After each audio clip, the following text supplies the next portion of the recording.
It's up to you, New York, New York.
Welcome back to another episode of the Richie Hicks Jr. Sports Podcast here on Facebook and YouTube. I am your host, Richie, here with my guy, Mr. Idris Salam, aka Bosco from the Bronx.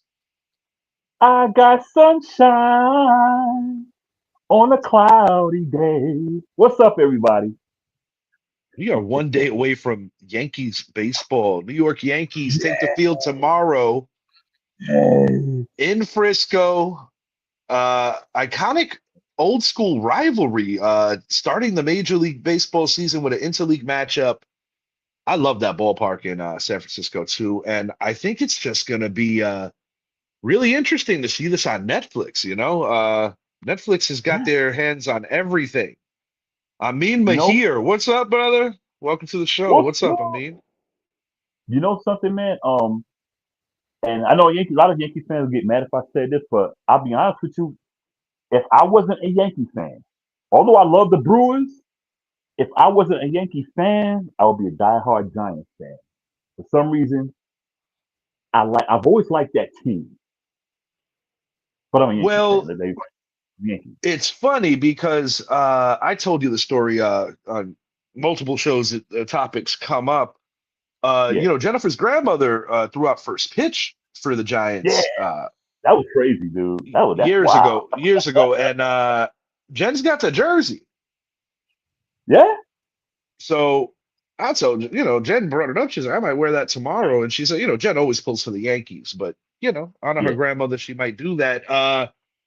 Logan Webb on the bump for the San Francisco Giants. Max Fried takes the bump for the New York Yankees.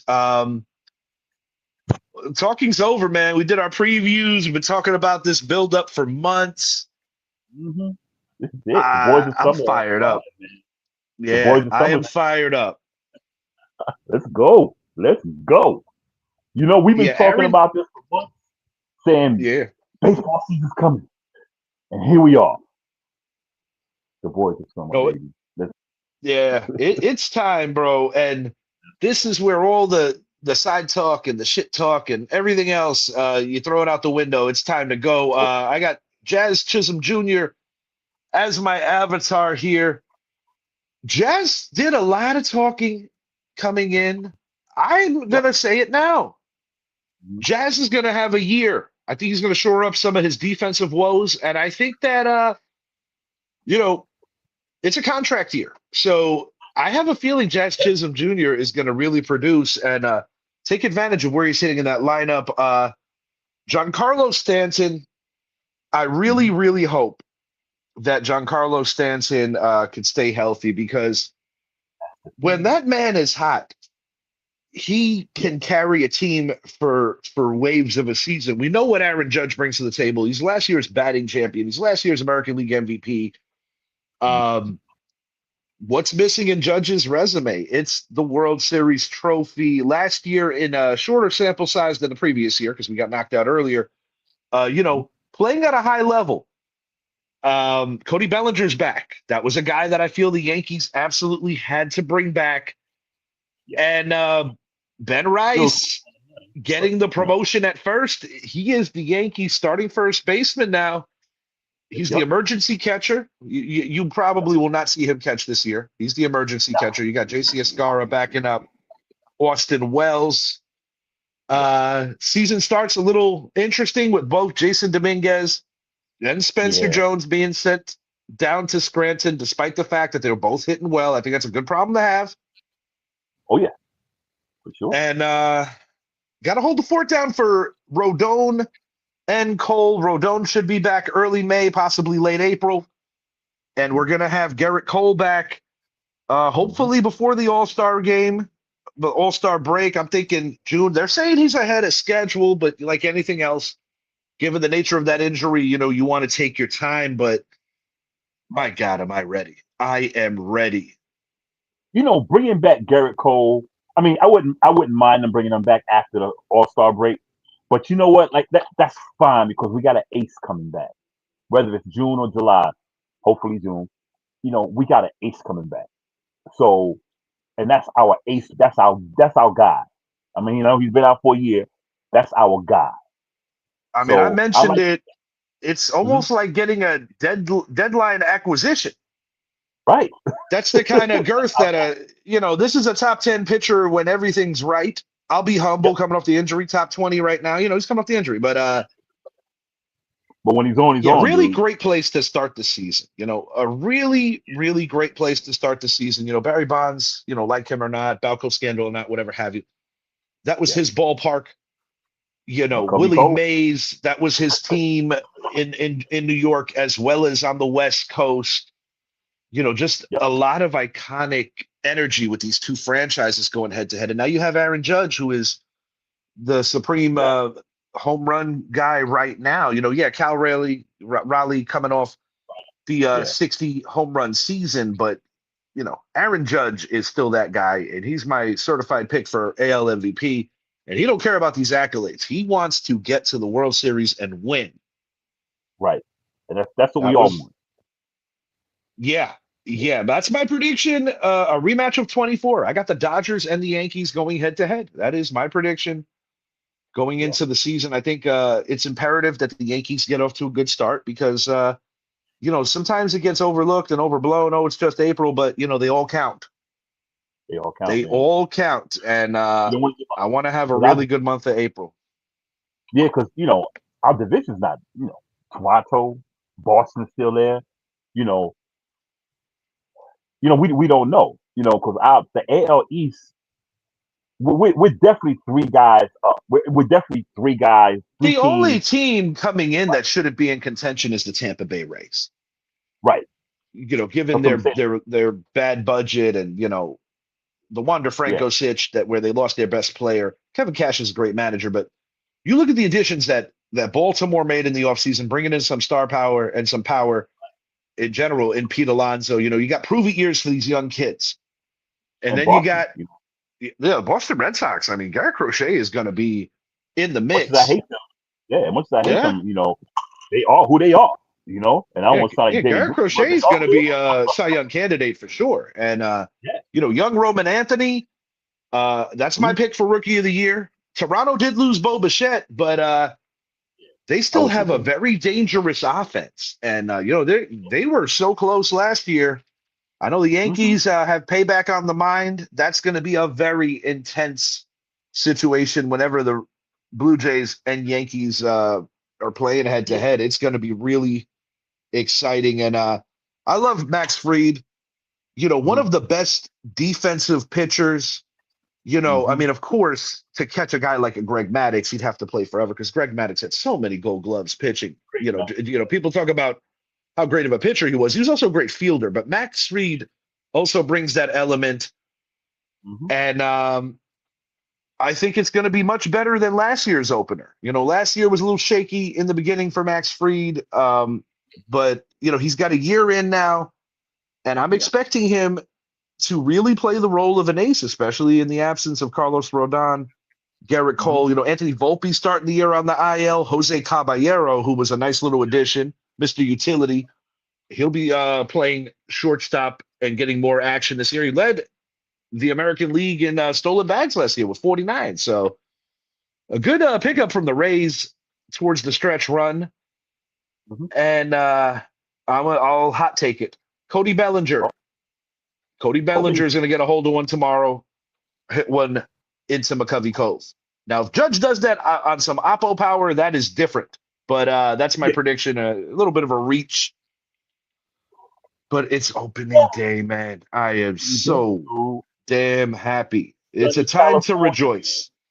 Sunny California, opening day, Yankees, Giants. Let's go, baby. I need 3 in McCovey Cove. I need 3 to go in McCovey Cove. Let's get it. Now, we're talking about time to rejoice, but man, let me tell you, King Ryan, who is one of the better fighters right now, I think he's talking out of pocket about Terrence Bud Crawford. Look, man, I love King What are your Ryan. thoughts? What are your thoughts here? I know he's been known to rattle the cage of other fighters to get them in the ring, and it's part of the business. We get it, but man, it just seems a little reckless to me. King Ryan is one of my favorite fighters. He's been one of my favorite fighters the last 3 years. I love King Ryan, but this time, and I think he's just talking. He knows Crawford's not coming out, but I think he's talking because that's what Ryan does. That's what King Ryan does. He's talking because there's no way. Like I told you offline. Okay, Terrence Crawford didn't fight the greatest fighters of his era. However, he beat all of the champions. And when you beat champions, you got a guy who's won 4 undisputed titles. I mean, he won every title in those divisions. Then he jumps 2, 3 weight classes and go for 168 pounds, and he wins easily. You can't take that away from him. He beat the best of his era. That's all you got to do. He beat the best of his era in 4 different divisions. King Ryan, you my man and all, but I think you might want to be quiet because this But man. You never know, man. When the money is right, recent retirees could come back. And one thing about the sweet science is that champions that are recently retired or guys that are being measured amongst the greats. And I said this to you going into the Netflix fight where he did beat Canelo, talking about Bud Crawford, that he needed that victory to truly solidify his legacy. Because if Canelo wins that fight as an aging fighter, Bud Crawford's whole legacy is not held with the same weight, but similar to in hip hop, similar to in single sports like tennis, even golf, even. Yeah. This is the kind of situation where Bud Crawford might ultimately come back if he feels that Ryan keeps it up. I mean, if you got Mayweather coming out of retirement for a sanctioned fight to go against Pac-Man, that's not that far out of the question. Now, I'll just speak on it like this. Garcia's accomplishments are very impressive, but there's nothing more impressive than the knockout ratio that you brought to my attention or the unanimous decisions if they want that route in the career trajectory of Terrence Bud Crawford. And when you think about the many great fighters in that weight class, up or down, revolving around that weight class, not many have been able to do it at that level with such dominance. And, I'll be honest, if these two got it on, I think Bud Crawford takes it home. I really mean that. I think you're going to see a bit of a schooling and a bit of an education going down. Yeah, I think he's dominant. And what you're talking about, for those who are listening, Bud Crawford is the only fighter in boxing history to never have a fight come majority decision, split decision. All his fights have been knockouts or the knockout form or unanimous decision. He never had a fight that was close. Yeah, when you look at the Canelo fight, right? I mean, I'm looking at this fight, and after round 6, and I'm looking at the scorecards and scoring it myself, and I'm like, Canelo's got to do something before round 9, or else this is really in the bag. And it was not a lack of effort or a lack of preparation on Canelo's part. Bud Crawford is that damn good right now, even in semi-retirement. Because in boxing, it's like wrestling. I never believe when guys say they're gone. I just don't subscribe to it. And now more than ever, Daniel Nunez, what's up, brother? I know you're excited. Baseball's back tomorrow. Yes, sir. Yeah, But boxers yeah, usually come back because I don't know too many boxers who boxers actually retired and stayed. Muhammad Ali came back, Sugar Leonard came back, Sugar Ray Robinson came back, Mike Tyson came back. Everybody came back, you know, and they didn't have good results. But I think if Crawford came back to fight Garcia, I think I think it would be just like him fighting Canelo. It would be just a schooling. Because even Canelo admitted he was too fast for me. I didn't expect what he brought to me. Canelo admitted he's like, uh, I didn't expect that. He's just too fast for me. He admitted it. I knew what Bud Crawford was capable of, but truthfully, given the stage, I was fearful that he may have, uh, approached the fight a little too conservatively Yeah. because that happens to a lot of guys that might Mhm. have great records, but the lower profile, so to speak, where Canelo was super marketable. Mhm. When you consider how young he was when he started fighting, Mhm. even the matchup with Mayweather when he was very young, the Mhm. respect that he got just from, giving Mayweather the fight. Mayweather won that fight. That is not one that I would dispute. Yeah, he won the fight. But Yeah. that put Canelo in a different plateau in terms of where he stood in the boxing game. So, it's funny how years later, you know, Crawford needed that fight more than Canelo. And yeah, and I give Canelo credit because part of being a great fighter, and this is why I think Mhm. Muhammad Ali was so special, Evander Holyfield was so special, George Foreman was so special, Joe Frazier. And Mhm. even if you're looking at the Four Kings with Duran, Leonard, Tommy Hearns, Marvin Hagler, Right. they never back down from a legitimate challenge. And That's why. that's I, also part of adding to greatness because you could lose a fight and still gain greatness. that's why I respect. I mean, I wasn't a big fan of Canelo because he wouldn't fight Benavidez, but Well, I that was gained my a big beef with him. yeah, Absolutely. but I gained a lot of respect for him because he showed so much class in defeat. I mean, he showed so much class in defeat, and to see how him and it's like, I mean, he impressed me in defeat just by And him Bud being a. Crawford impressed me Mhm. winning because Give him when the he mic. Give him the. arrived to the post-fight conference, Mhm. if there's legitimate bad blood between fighters, you're not Yeah. getting those belts back. Mm-mm. But by He gave him Bud back. Crawford doing that, he showed such a great deal of respect to not just Canelo, but to his Mhm. wife and children.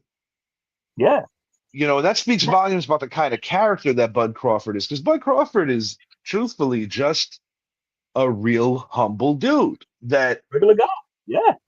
yeah, truly not the flash and of an Ali or a Mayweather or even a Prince Nassim when he Yeah. had his little run before people realized how to expose him in a fight. Yeah. Julio Cesar Chavez, a warrior. That's another guy that fought everybody. I know that record over the years was in question. But he went 86 and 0. Personally, yeah, that He was went 8. impressive. I mean, personally, his first loss should have come at the hands of Pernell Whitaker. That's my opinion. Yeah, yeah, yeah. He lost that fight for sure. Sleepy whooping. Oscar mashed him. He was aging at that time. Yeah, he was Um, gone. He was gone by and then. Oscar's another guy. I mean, granted, he's a businessman first, businessman always. Yeah. But Oscar fought a lot of great fighters too. You consider Bernard Hopkins, Floyd Whew. Mayweather Jr., Sugar Shane Mosley, Pacquiao. Felix Tito Trinidad. Yeah. Before Pacquiao. You know. Yeah. I try to forget that one. Yeah, I Pacquiao. was a De La Hoya fan going back to his Olympic run. He kind of turned me off during some of his career. He got a little too Hollywood. Yeah. But my God, Manny Pacquiao put a true beating on Oscar De La Hoya. You know why, right? De La Hoya made that comment saying he's gonna beat Pacquiao because he's tired of Pacquiao beating up Mexicans. I I'm like, do recall that. why'd you say that? I will say this though. Going back to the Tito Trinidad fight with Oscar De La Hoya, I do believe De La Hoya won that fight. Me too. I do too. I was happy for Trinidad. I really was. But that didn't last long either, because then Winky Wright whipped up on Tito. That put Tito's career in a tailspin, and then Winky Wright got the G-Unit deal. Yeah. Remember, he was showing up in some of the music videos. Yep. Ronald Winky Wright. Yep. Yeah, Winky Wright. Another guy that people forget, because I think sometimes when you're known as more of a defensive fighter with the capabilities of doing damage, sometimes you're like you look at a guy like Hopkins. Yeah. Hopkins knocked out De La Hoya. With a body People shot. forget that. With a body shot. Yeah. I was definitely a big Executioner fan. But Me too. ultimately, Idris, it ain't gonna happen now. But will this fight happen, or is this just a bunch of bullshit? I don't think it'll happen. I'd like to see it happen, but I don't think it will. Reason being, because Bud already said he couldn't, if he came back, it'd be at 160. He said he's not coming down to 140, 147. And I don't think Ryan will go up that high. That'll be a lot. And that'll put him in a disadvantage. A big disadvantage. Bud trying to fight at 160. Because he went in there at 162, 163. He went up there. He said, I'm not coming down. He said, if I fight again, it's going to be at 160. Because he said that's the only belt that he will be missing. So I don't think he would fight. If anything, I don't think it will happen. If anything, it'd be Pacquiao or Mayweather he would fight if he came back. You know what's interesting, right? Assuming Floyd wins this Pacquiao fight. Assuming he wins this Pacquiao fight. Are you there, Richie? Yeah, I'm here, brother. I'm hearing a ringtone in the background. Oh, my bad. My phone. My bad. I stayed quiet. My Bluetooth went out. Quiet for a second. No, you're good. My Bluetooth went out. What I was saying is, assuming Mayweather wins this fight, just because of the whole lineage legacy thing, I could see it happening. I could. I really mean that. The allure of the whole Pacquiao thing is because I can't speak for all fight fans, but I believe that if that fight that they did ultimately have when Pacquiao was legitimately injured would have happened 2 years earlier like it should have, I think Pacquiao had a legitimate shot to beat Mayweather. Me too. And that's what really bothered me about that fight. I mean, I get it. Pacquiao went into that fight and he disappointed me, and I'm a Pacquiao fan, but he took the money. He took the money, and he knew he didn't really have a chance to win that fight, because that fight reminded me of the Buddy McGirt Pernell Whitaker fight when Buddy was like he screwed up his. You remember that fight? Yeah. Oh yeah. Woo. Yeah. If my memory serves me right, I believe that fight was in the Garden. It was, yeah. That was ugly, yeah. Because Buddy hurt his shoulder. Yep, his shoulder. Yep. And Buddy Magoo was good. Oh yeah. But age caught up with him, man. Age caught him. Father Time is most definitely undefeated. Yeah. Oh yeah. Yeah, but I don't. I'd like to see Bud fight the winner of Mayweather Pacquiao.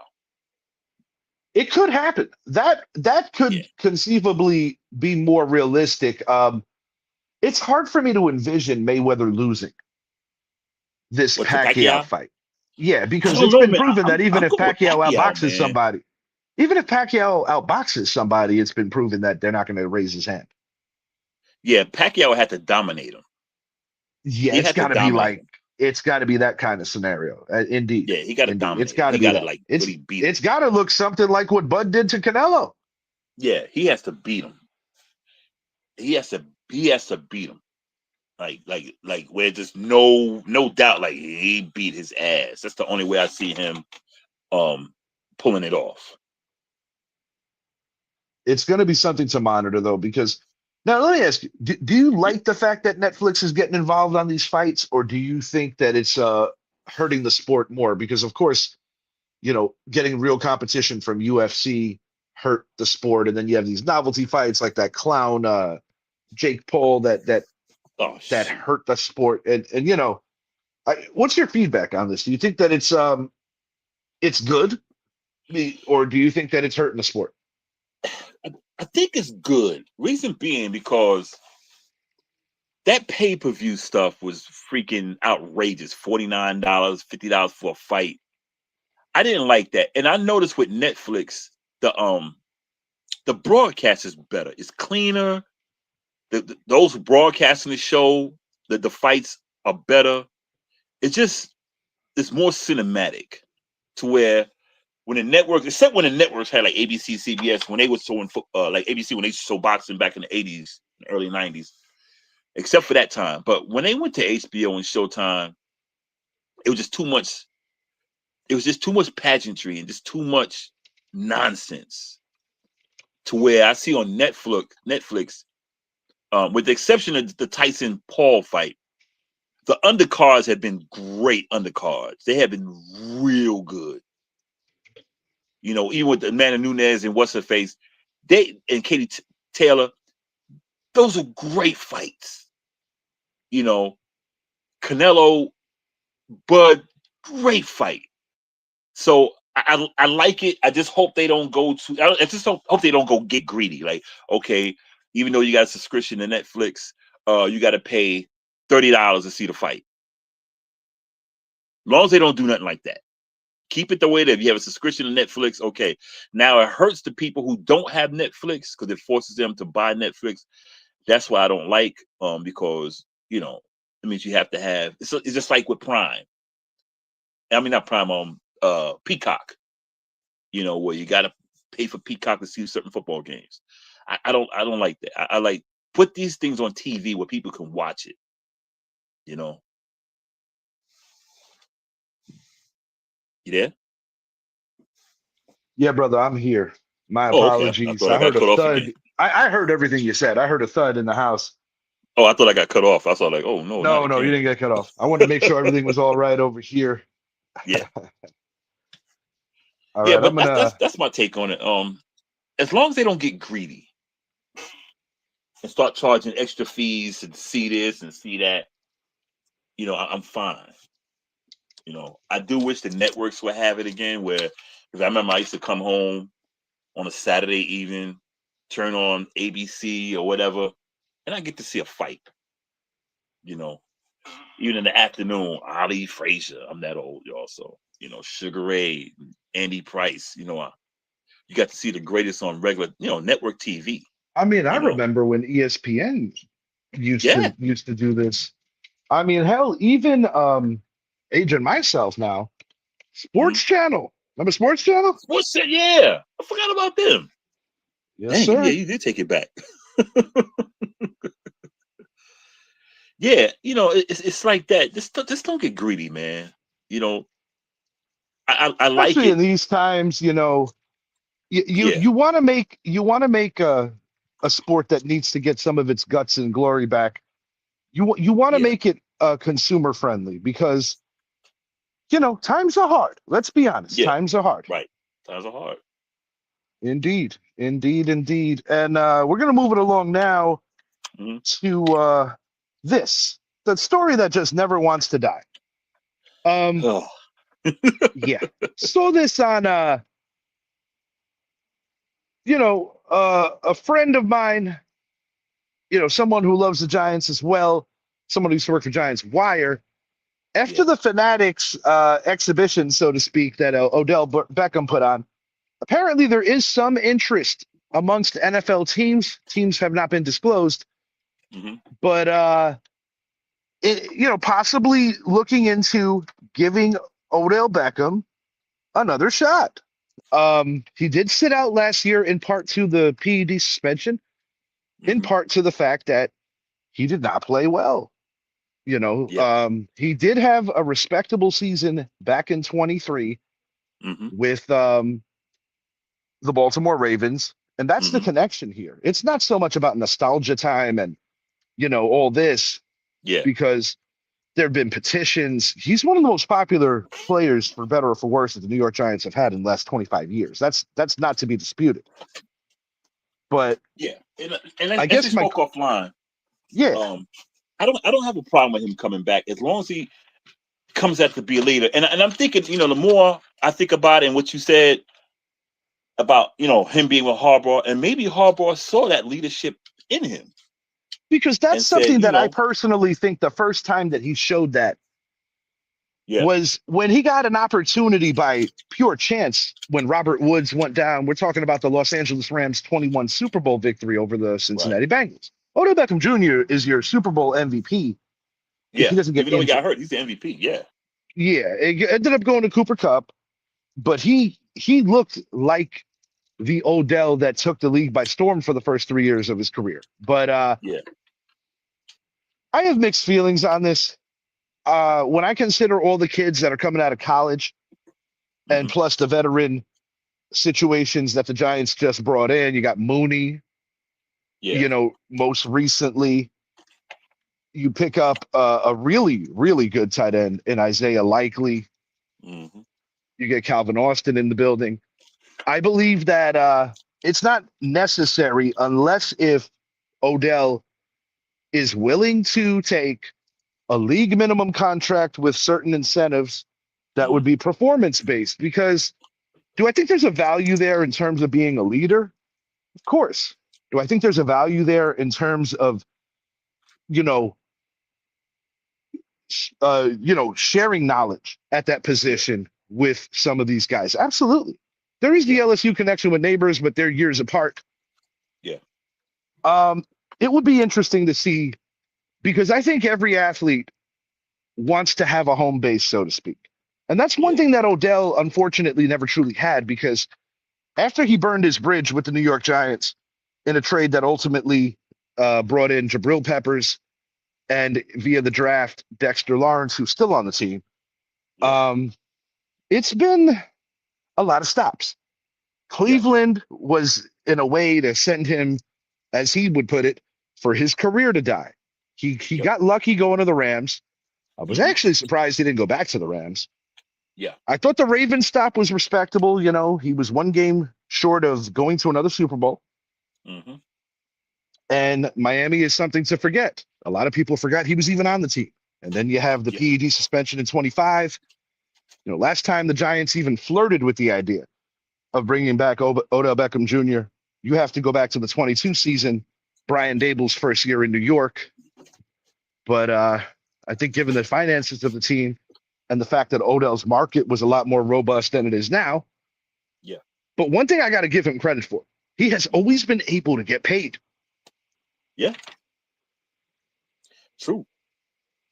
Yeah, true.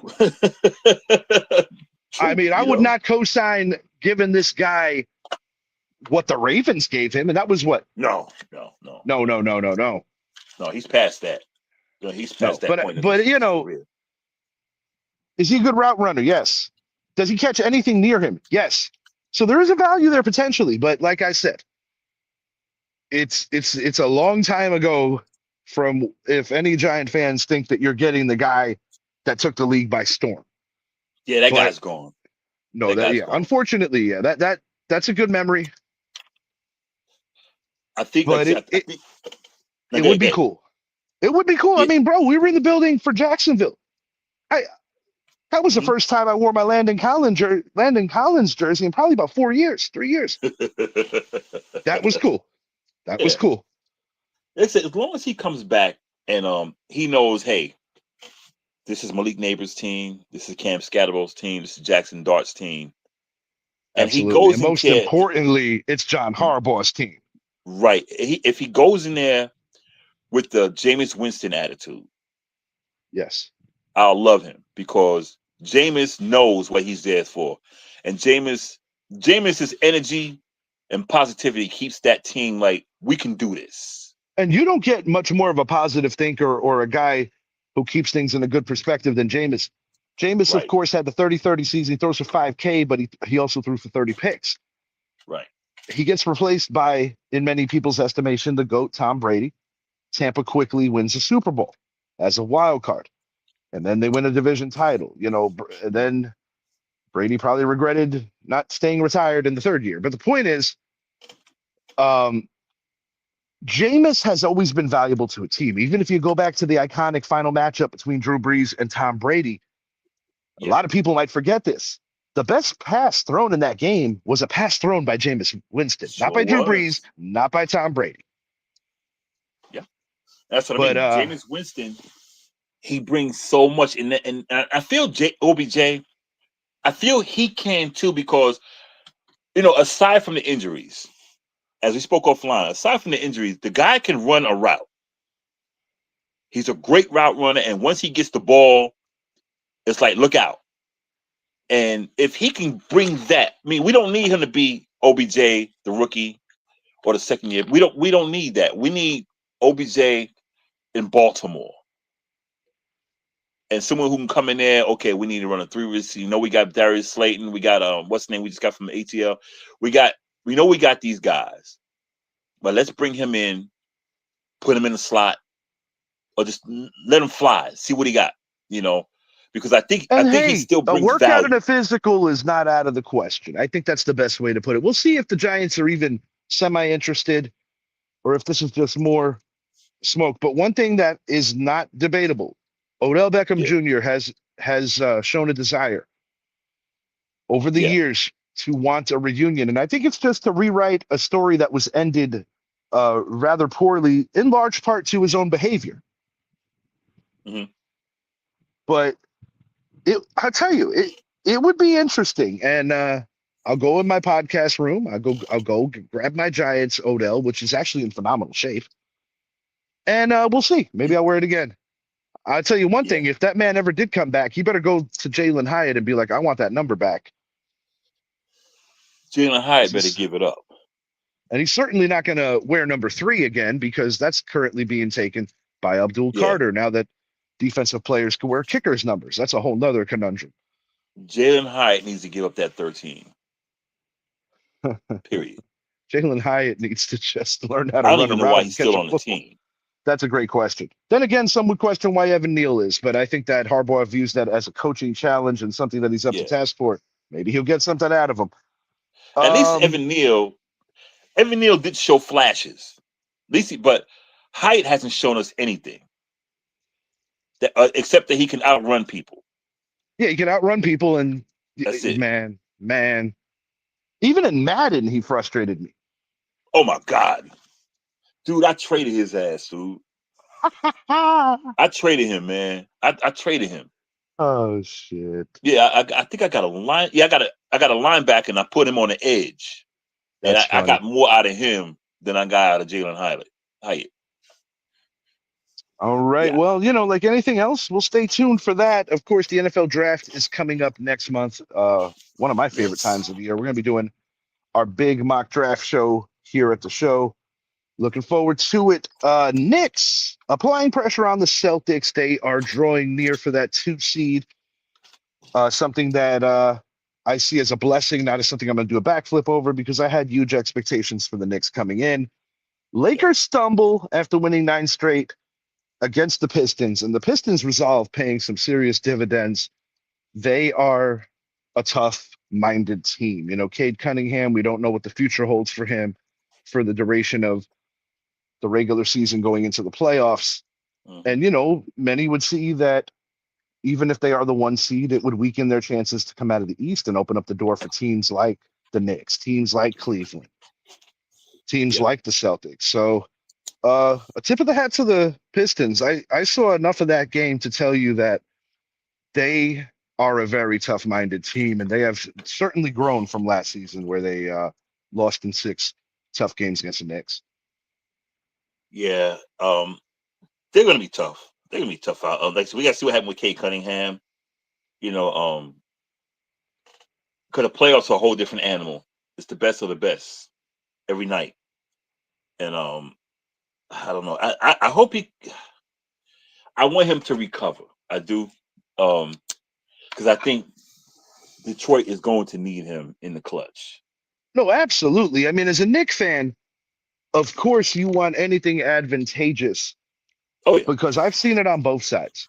Tatum did get hurt late in Game 6. It wasn't like the Knicks were already running them, but we We're running them. We've seen It what was it looks like and what players going down. I mean, look no further than a couple of seasons ago against Indianapolis. I knew the season was over when Brunson fractured his hand, but even going into that, the Julius Randle injury, there was it was a nightmare that just wouldn't end. There were just too many injuries. But this is a season where the Knicks were blessed for the most part with roster health. Mm-hmm. You have a Boston team that showed a lot of guts, holding down the fort for Jason Tatum. So there's no excuses. I continue to go back to that. Anything short of an NBA Finals appearance is a failure this year. I don't care who's coaching the team. Mike Brown, Tom Thibodeau. They want to bring in Van Gundy back with his hair plugs. I don't care. Anything short of an NBA Finals appearance is unacceptable as far as I'm concerned. It's a failure. It's Absolutely. A failure. I'm with you. It's a failure. I don't want to see the East Finals. We got to the East Finals. I want to see. I need to see us win. I need to see. Yeah, but to the NBA it's been Finals. long enough. I have not seen the Knicks play in a finals game at Madison Square Garden since the closeout game where Avery Johnson hit the dagger. Yeah. That's a series revisiting that I do believe that if Patrick Ewing doesn't tear his Achilles in game one, you talk about guts. He played he played with that injury during game one and had a real gutsy game. People talk about, the guts that Willis Reed showed in the 70s. Patrick Ewing definitely on that list in terms of just, heart, grit, and desire. It was, I really believe, because the Spurs were not quite the Spurs yet. There was no Tony Parker yet. Tim Duncan, what was that, year 2, I believe, of his career? Yeah. Yep. Yeah. So, oh, man. Read a book about the Knicks, the sorrows, and things of that nature. But Knicks, it's time. I don't want to hear any excuses. No excuse. I don't want to hear it. I don't want to hear it. We got everything we need. I don't want to hear it. Idris, before we get out of here, I do want to ask you this. What else is on your mind? What else is on the brain? Oh, shoot, man. This baseball, dude. Yeah, I'm excited, man. I am really excited. I said it recently on the show with Corey. Yeah. Los Angeles Dodgers are in a position to be the first team to three-peat since the 2000 New York Yankees, which would set them up in 2027 to try to become the first team to make 4 consecutive World Series since the 2001 Yankees. The Yankees were ever so close to four-peating in one of the most iconic series in sports, in baseball, and also because of what was going down in the country during that time. Yeah. That's where Derek Jeter became Mr. November. We got Mr. October. We got Mr. November. Yes, sir. Yes, we do. Baseball's back, people. Yeah, baseball's back. I'm not going to lie. I love my team. Yeah. I'm picking the Dodgers to win the World Series. That's just me being humble. I'm not saying they can't be beaten. The Toronto Blue Jays proved that they had them on the ropes. So they are beatable. But when you consider that they pick up probably the best offensive player that was available in free agency and undeniably pick up the best closer who's coming off, in my opinion, a pretty respectable year with the Mets, and I'm saying that lightly. He had a very good year in Edwin Diaz. I don't know what the Mets were thinking. I mean, I get it. It's not easy to pay everybody. I mean, I think Devin Williams is a candidate to have a bounce back year, and a lot of Yankee fans might chuckle at that. But I'm with me. I don't want to pick a winner yet, but I will say the Dodgers will be there in the end. Anything can happen. I think they are the favorite. I think that, but I'm one of those who don't like to speak things into existence. So I'm not going to say they're going to win. But way too early. My ALCS prediction is the New York Yankees and the Toronto Blue Jays. But if I had to the pick Seattle a team, Mariners with the best record in the American League, but falling before the ALCS. Yeah, but if I had to pick a team, the Mets and the Dodgers. Yeah, be the Dodgers. I'm not going to lie, be the Dodgers. I mean, when you consider how deep they are, losing a World Series to them cannot be something to feel bad about when you consider that it's like unprecedented, the kind of depth and talent that this team has. Right. That's what I mean. But the best team doesn't I always would win. The say most them. talented team doesn't always win. That's what I mean. Yeah, I would say them. You know, I'm not. Do I want them to win? Of course not. I'm a Yankee fan. I don't want the Dodgers to win. But if I'm going to pick one, it would be them. Yeah. I'll say that. I'll definitely What say I that. find crazy is Mhm. that Dave Roberts was known as the guy that couldn't get it done with them. Don Right. Mattingly and Joe Torre also kind of got that. More so Mattingly, because Mattingly inherited a really good situation with the Dodgers. Yeah. You know, it was kind of spoon-fed to him from Joe Torre. That was a loyalty and a friendship built during Yeah. the mid 2000s when Mattingly was with the Yankees. You know, Yeah. as a coach under Joe Torre. But Mhm. when you have that much talent, I'm not taking a shot at Dave Roberts. I think he's a good manager, Right. but how much managing really do you have to do when you have that much talent? Yeah. As for our manager, if he doesn't do Yeah. it this year, he got to go, man. Now I can see if Well, they play, that's if we play the something. Dodgers and they whip us, that's different. But if we don't get to the World Series, it's time to move on. That's something that I find crazy when you consider that the tenure that he's been there without winning a World Series, nobody Right. else has been able to stick around that long. I mean, they even got rid of Joe Torre after winning 6 pennants and 4 world championships. Joe Girardi won a World Series. Yep. It's really hard to believe. And Yeah. listen, I don't defend everything that the late George Steinbrenner did. Personally, I'm not convinced that if George didn't run into his troubles, Hmm. the Yankees may have not been rebuilt the right way, because George was a very impatient person. We had to bring George Michael in to fix that. Yeah, Gene Stick Michael definitely did his thing, as did Watson, as did a young Brian Cashman, learning from these men. And, Yep. you know, I will give Buck Showalter some credit as well, because while he's another guy that's been known for not having the intangible to be able to get over the hump, one thing about that guy is that he sure turned around a lot of organizations and making, you know, teams winners again. You know, he's done it in multiple places. He just never was able to stick it out long enough He's a team for builder. I give it to him. He's a team builder. It's just he just couldn't finish. 94 was truly his shot to go to the Fall Classic. Unfortunately, Yeah. the strike went down. I personally believe, once again, being humble, that nobody was beating that Expos team in 94. They were just too damn good. Yeah. But, you know, it never happened, so we never know. And you know, the thing that kills me as a fan is that was truly the chance for Don Mattingly to, you know, get there, make it happen.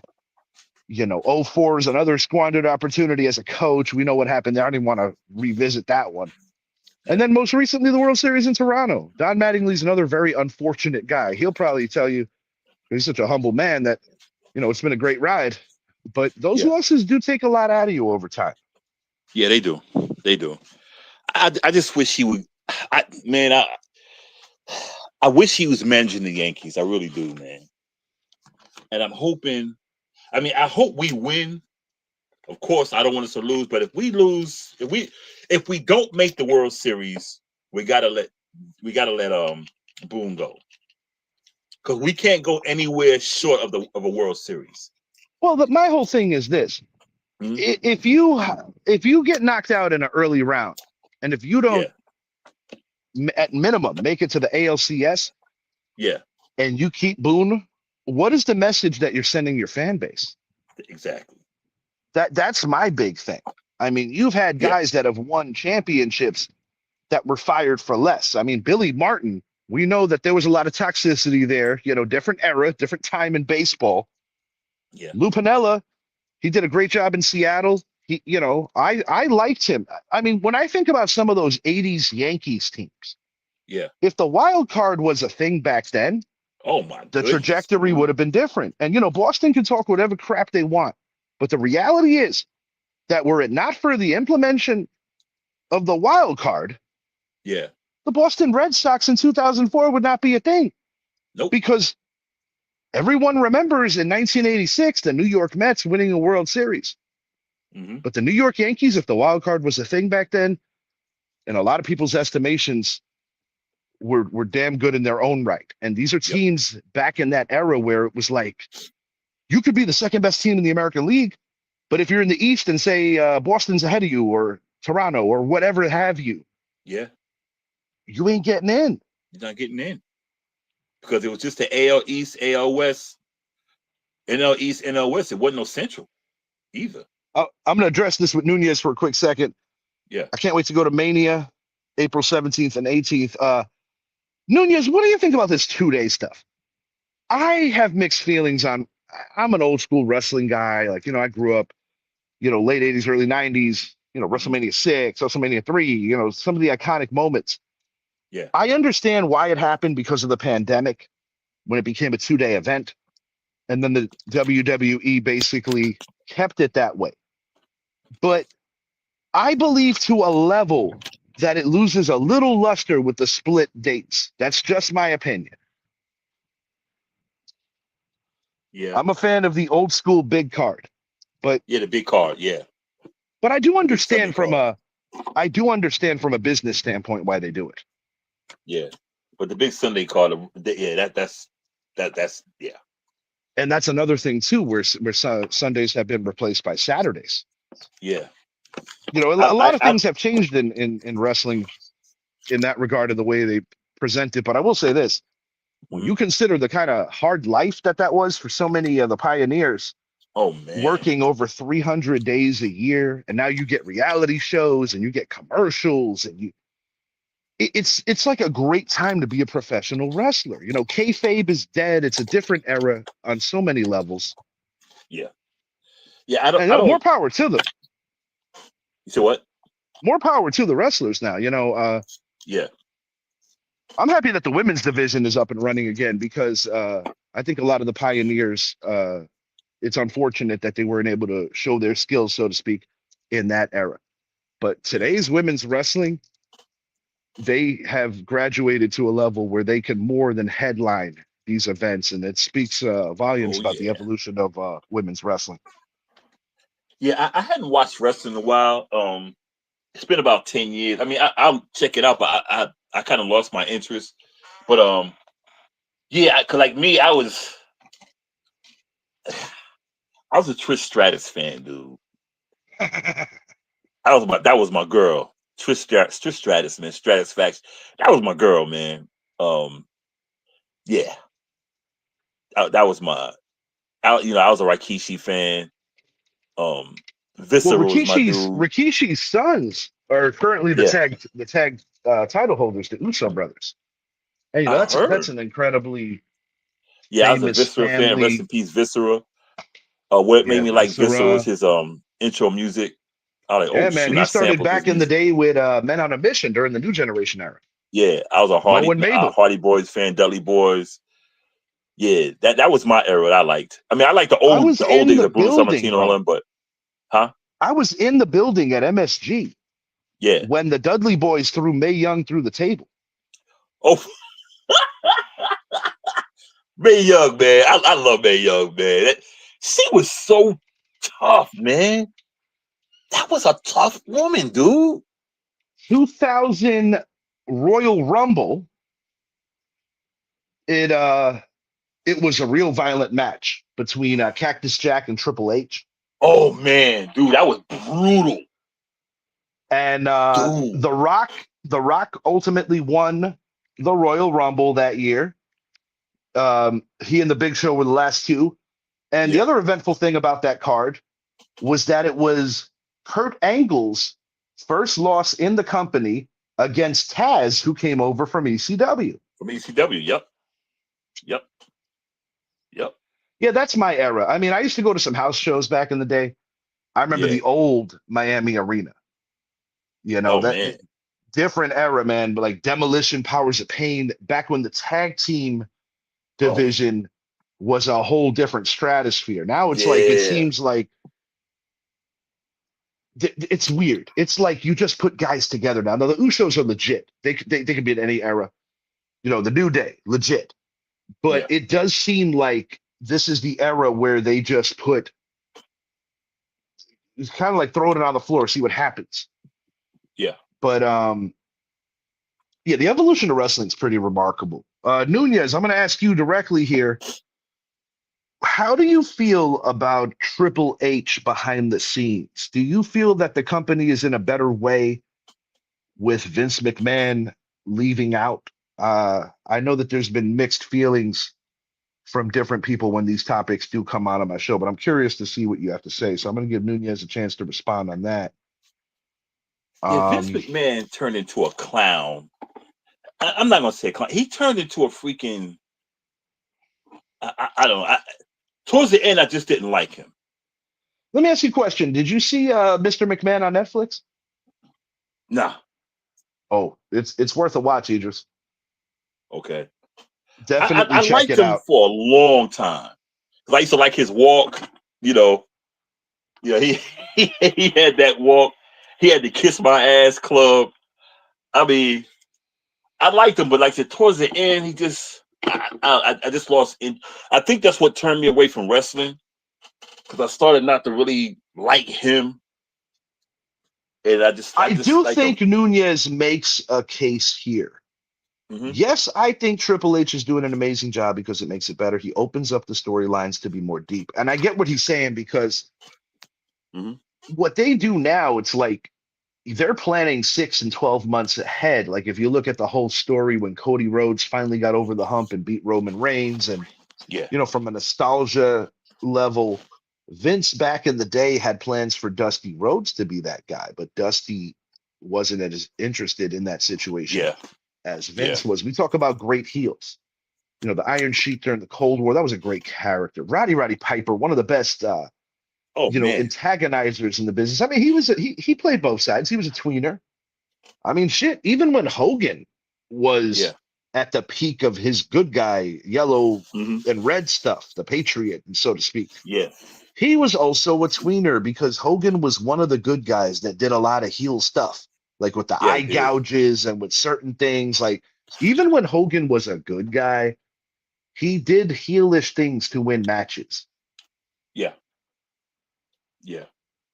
Which I also think was a foreshadowing because, rest in peace, Hulk. But there were like certain times where Hogan would add a little bit of sauce on some of these stories. But I saw an interesting interview where Hulk said that he had considered bringing to Vince turning heel after the Ultimate Warrior defeated him. And then, of course, he went away to do some movies or whatever, came back. That would have been interesting, but I don't think the wrestling community was ready for that. I'm revisiting Mania 4. Steamboat and Savage could have been a rematch. But Steamboat was getting punished because after he became the IC champ, which back in that era was a really, really important title because there were less belts back then. The IC champion was considered the best worker in the company, and the IC champ was considered the second most important guy in the company. I mean, Randy Savage exhibited that when he held that strap. Yeah, he makes a good point here too. Yeah, NXT is good. I'm not as locked into the loop as I was, Nunez, because I was pretty aggravated with the whole Peacock ESPN situation where and when you consider the WWE network, I get it. It was a lot that they were giving us, but my thing is you're such a massive conglomerate. And this is one of the few companies that even made more and more money even during the pandemic.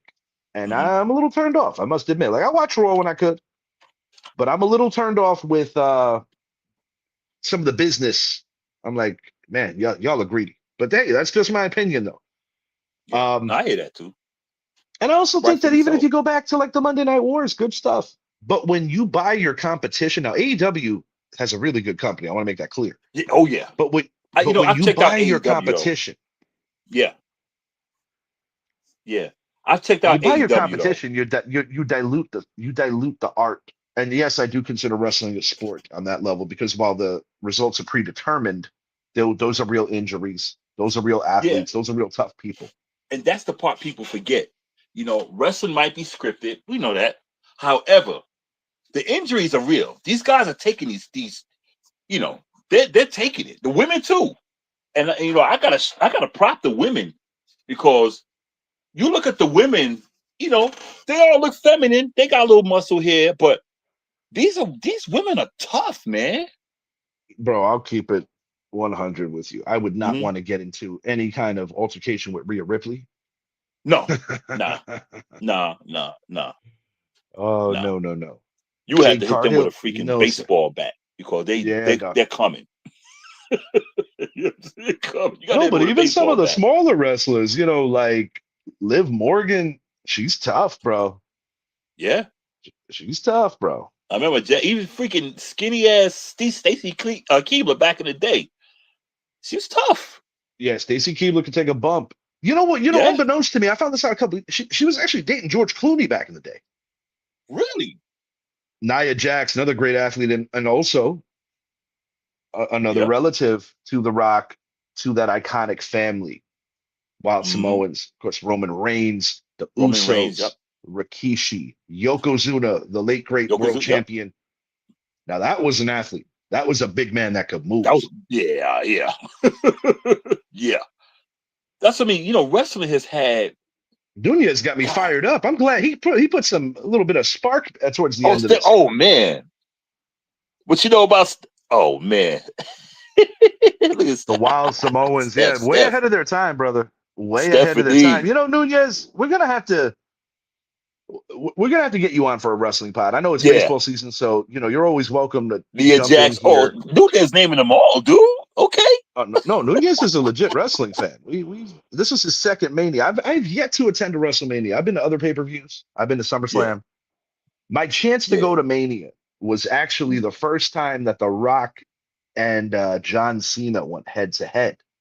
But I mean, Man. I had a horrible situation with food poisoning, Oh and shoot. I couldn't go. It was a free ticket too. I've been to a lot of cool stuff, but I have yet to attend a WrestleMania. That is definitely on my bucket list. Dang. That's wild. Yeah. I'm gonna probably get back in the wrestling because I'm not gonna lie, I did like it. It just turned me off with the Vince McMahon stuff. But like sometimes I'll flip over and I'll check it out. I don't know a lot of the new wrestlers, so I got to Yeah, get back into it. there's But only so much time I have. Like I do my best to keep Mhm. tabs on it, but I'll be honest with you, there are a lot of nights where maybe halfway through Raw, the TV Yeah, starts watching me at that point. And I'll tell you the truth, that was a pastime that my old man, rest in peace, he and I had. Like I would usually like pull up on Mondays yeah, because I had the cooking schedule down with Irene, and Mondays was always meatloaf. So my ass yeah, was coming over. And yeah, I remember like, yeah, me yeah, and my old man have a couple of yeah, drinks, watch Raw. That was like something that was like a childhood thing that kind of grew into that. Because of course my dad loved the Yankees.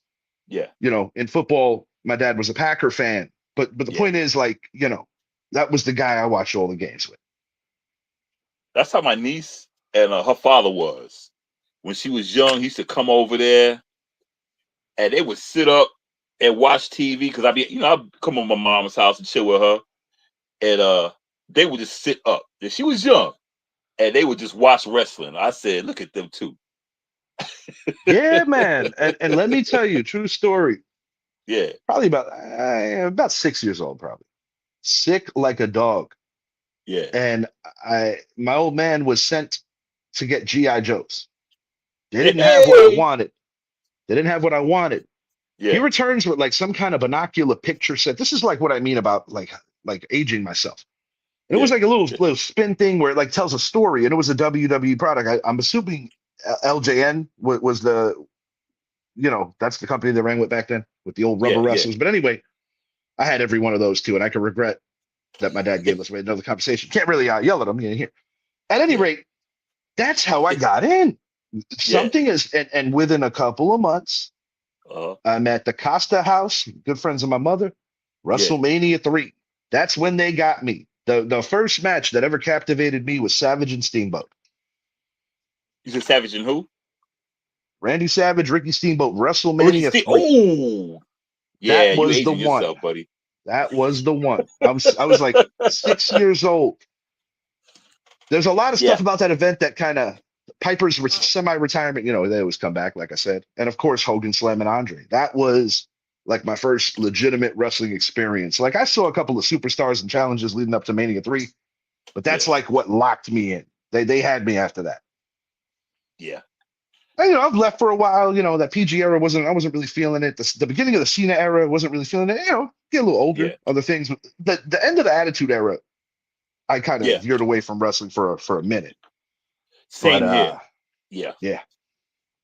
But if you do like wrestling, the Cornette podcast is really good stuff. Jim Cornette. Wait, Also, Jim something Cornette to got a wrestle with. podcast? Dude, the stories on there are phenomenal. You got to check that Oh, out. I look, dude. Wait a minute. Jim Cornette is probably one of my favorite managers. I remember he used to come out with that tennis racket. Dude was the best, bro. I love me some Jim Cornette and what's his name? The announcer. Oh, I can't think of his name. Oh, shoot. Go ahead. Did you like? You talking about Finkel? Howard Finkel? No, he used to be not announcer. I mean, broadcaster. He was always with Mean Jim. Gene. No, he was with what's his name with the cowboy hat? Good old JR. Huh? Jim Ross. Jim Ross. That's my dude. Jim Ross's first appearance on a pay-per-view was actually WrestleMania 9, which in some people's estimations was the worst WrestleMania.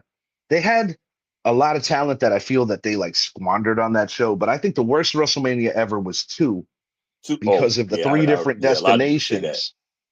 Because of the 3 different venues. The production in general felt rushed. But they made up for it in the Pontiac Silverdome. I mean, the attendance has long been debated if it was really over 90,000. Yeah. But the bottom line is that match between Hogan and Andre, it was not even the best match on the card. That goes to Savage and Steamboat. Right. But that moment in wrestling legitimized Hulk Hogan at a different level. Yeah. And Andre really gave it back to the business because he did not have to lose that match. Yeah. And I heard, I mean, I don't know if it's true, but I heard Andre the Giant wasn't too happy about that. Or something he really took it personal or something. I can't remember what it was. He kept it quiet from accounts that I've heard. Yeah. That he would not allow Hogan to know what was going on essentially until in the match, which is actually, when you consider what was on the line, could probably be pretty nerve-wracking because Andre the Giant was just a different beast, especially when you're talking prime Andre. Like, I think Andre made a real sacrifice for the business when you consider that he was in so much pain. Yes. And he came back to do right by the business and do right by Vince McMahon, a guy that he believed in. He did not have to do that. And I think it speaks volumes on the character that Andre the Giant was. Didn't he die soon after that? Because I know he didn't live much longer after that. 6 years, bro. Was it 6 years? Okay, I thought it was shorter than that. But he was basically off TV. The last time I remember seeing him on TV was when Earthquake attacked him. Yeah. They were going to try to do something with that. Who was that was with Jim Ross? Oh, not Michael. Jerry the King Lawler. Jerry the King Lawler. I think those are the 2 best together. I think they were a perfect match. No, I love those 2. I also liked either combination of Ventura and Monsoon or Heenan and Monsoon. Yeah, Monsoon I like Monsoon. I watched Monsoon when he used to wrestle. He used to scare. When I started watching wrestling, I'm going back, dude. It was Bruno Sammartino, Mil Mascaras, and all them. Gorilla Monsoon. What's that crazy dude? He used to scare me. George the Animal Steel. Dude, let me tell you, I was young watching him. They show wrestling like this is like in the 70s. So what's wild? That dude was actually like a Rhodes Scholar. Yes, he was smart as shit. Yeah, man. Yeah. Rest in peace, George Steele. He used to scare me because I was young. He had that look, and he used to like grab and all that. Yeah, he used to grab the turnbuckle and actually bite it. And I was literally scared of him, scared to watch him because I thought he was gonna really kill somebody. So I guess with kind of like an impromptu thing with Nunez in the comments about wrestling, I think we're gonna probably do a wrestling show. Last time I did real wrestling show was after the death of Hulk Hogan. I kind of did his career in pictures, so to speak, and I spoke about the 70s up until pretty much the end of his run, or at least for the most part, with his two main companies, of course, Yeah. WCW, WWF/WWE. He was also an AWA company ran by Vern Gagne. Yeah. But the opportunity, McMahon, when it was territory wrestling, he just essentially took all the talent from every territory and obliterated what territories were. Yeah. Absolutely, Nunez. You didn't think I would do a show like that without you, right? we need to do another show like that. Nunez, if I had the audacity to bring you on, just talk wrestling. Yeah, we just get on this talk wrestling, If Nunez, if I had the audacity to bring you on the day after your Dodgers buried the Yankees in the World Series, hell nah, he ain't coming on the show that was not exactly my happiest moment, and I still brought him on. And Nunez, you will not be coming on the show if the Dodgers and Yankees play again in the World Series and the Dodgers win. You won't be coming on that day. Well, I started this false rumor that Nunez was the guy who caught the Gleyber Torres almost home run. It wasn't Nunez, but I had Zappy believing that for a little while. I was like, yeah, you see Nunez, he caught the ball and he started running away, man. I think you told me that too. That shit was funny as hell. Nunez and I were playfully arguing for like a solid 20 minutes about that. And then after, like last night when you were telling me about the what was you telling me about? I thought you would tell I was really captivated. I was I'm not gonna lie, dude. I was in my cups.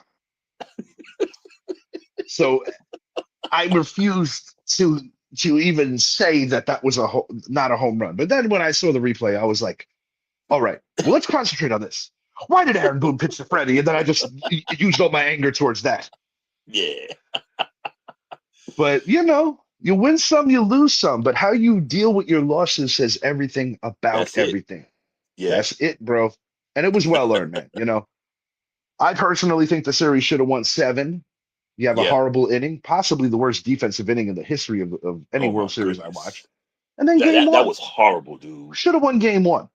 I'll keep it humble. I still think the Dodgers would have won the series. I really mean that. I'm not talking as a fan. I'm talking about just being honest. Yeah. But that shit should have won 7. Yeah. Alex Verdugo, former Red Sox, making the last out. It makes all the sense. But baseball is back. I want another crack at those Dodgers. The Seattle Mariners, definitely a team that could do it. And you can't discount the Blue Jays, man. They're in the World Series a year ago, but there is some bad blood now, and I like that.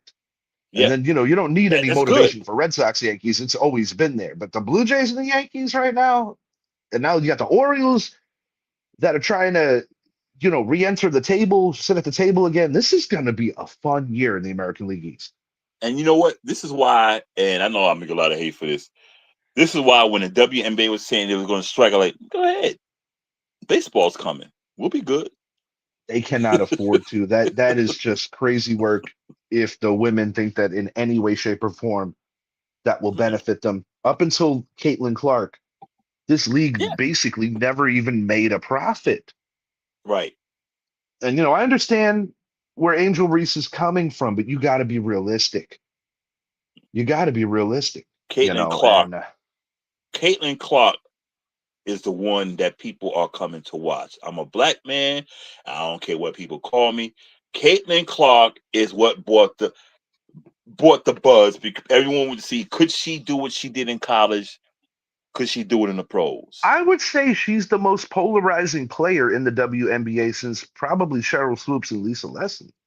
Yeah, and she's humble. Because when the league started, Rebecca Lobo went to the Liberty, and everybody thought she was going to be the face of the league. But her college game didn't translate into the pro game. And of course, you got to give, you got to give some flowers to Diana Taurasi, of course. Yeah, Diana Taurasi, phenomenal player. I remember her in college, under Gino. But baseball is back tomorrow. I am so happy, bro. The second I leave the JOB, I am flying here. Dude, I'm Ice Cube on Fridays. I ain't got no job. I ain't got shit else to do. I'll be watching the game. Got to give a shout out to the fellas at Yankees Daily. Kind couple things gonna be changing around here. Still very much gonna be doing what I do here, but really cool opportunity that's gonna be a Yankee driven podcast. So details to come on that.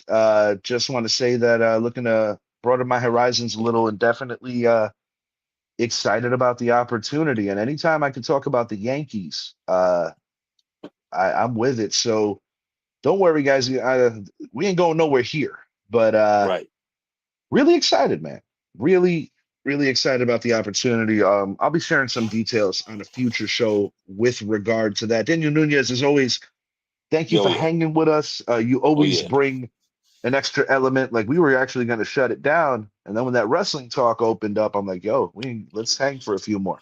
But yeah, Idris, as far as the podcast goes, something to wrestle with, which is with Bruce Pritchard, who used to be Brother Love on screen, and you got to check out the Jim Cornette podcast. That is just I'm definitely going to. I did not know he had a podcast, but I'm getting on it now because I love me some Jim Cornette. Oh, Cornette's hilarious, man. Even with those old school Hogan stories, bro, that guy's relentless. I just remember that he used to carry that tennis racket. Oh yeah. Oh yeah. Oh yeah. Yeah. But until next time, I am Richie. He is Idris. Make it a point to like and subscribe to the channel if you haven't already. Richie Hicks Jr. Sports Podcast on YouTube. Old Man Energy, Volume 1, Volume 2 on all streaming platforms. Check that out. Idris Salam, bringing it back to the boom bap era of hip hop, which is still very much alive. Let me add to that. Jazzmatical. Let me add to that before you do. Also Old Man Energy 1 is also available on Bandcamp, BADCAMP. But the version on Bandcamp is actually remixed with 4 extra tracks. So check out Bandcamp, Old Man Energy 1.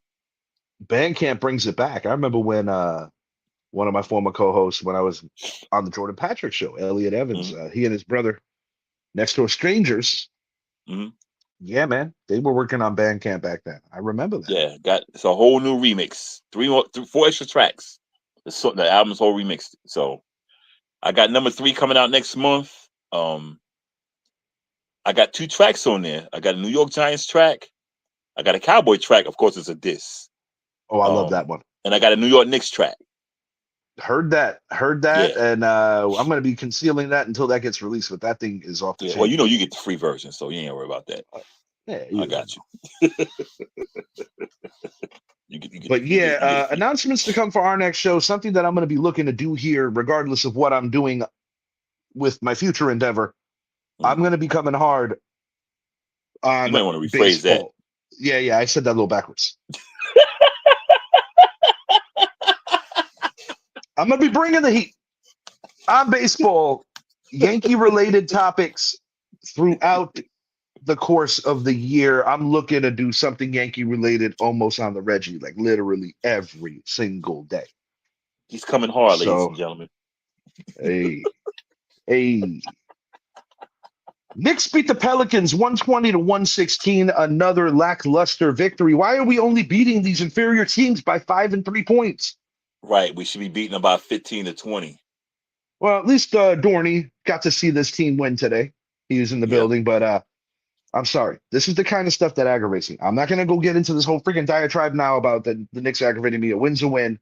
Guys, I'm going to. That's all. Yeah. Idris, do the honors. Thank you for tuning into the Richie Hicks Jr. Sports Podcast. Please like and subscribe to the channel. We on Facebook, YouTube, Instagram. We got the news. We got it all going for with a couple of guys talking sports unfiltered. We not riding no dicks. Y'all excuse my French. But anyway, check us out. Announcements coming soon. I'm stuttering. My bad. We are out. Ladies and gentlemen, peace. Thank you for watching.